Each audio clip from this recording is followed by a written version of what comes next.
IPL தொடரில் champion கோப்பை வென்ற அணி தனிப்பட்ட விருதுகளுக்கு வழங்கப்படும் பரிசுத் தொகை எவ்வளவு என்பது குறித்து பார்க்கலாம்.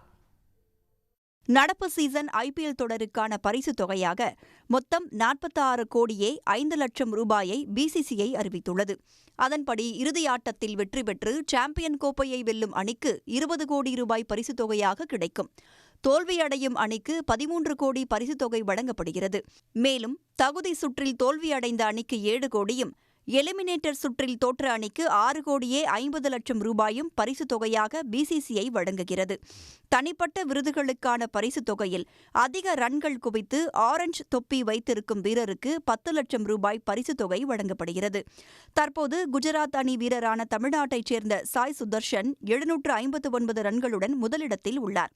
அதே அணியில் உள்ள பிரசித் கிருஷ்ணா அதிக விக்கெட்டுகளை வீழ்த்தி பர்பிள் கேப்பை வசப்படுத்தியுள்ளதால் அவருக்கு 10 லட்சம் பரிசுத் தொகை கிடைக்கும் வாய்ப்பு ஏற்பட்டுள்ளது. இளம் வீரர்களை ஊக்குவிக்கும் வகையிலான வளர்ந்து வரும் வீரருக்கான விருது பெறும் வீரருக்கு 20 லட்சம் ரூபாய் பரிசுத் தொகை வழங்கப்படுகிறது. இதேபோல் மிகவும் மதிப்புமிக்க வீரர், சூப்பர் ஸ்ட்ரைக்கர், பவர் பிளேயர், அதிக சிக்சர்கள், கேம் சேஞ்சர் ஆகிய விருது பெறும் வீரர்களுக்கு தலா 10 லட்சம் ரூபாய் பரிசுத் தொகை கிடைக்கும். உடனுக்குடன் செய்திகளை தெரிந்து கொள்ள சன் நியூஸ் பெல் ஐகானை கிளிக் பண்ணுங்க.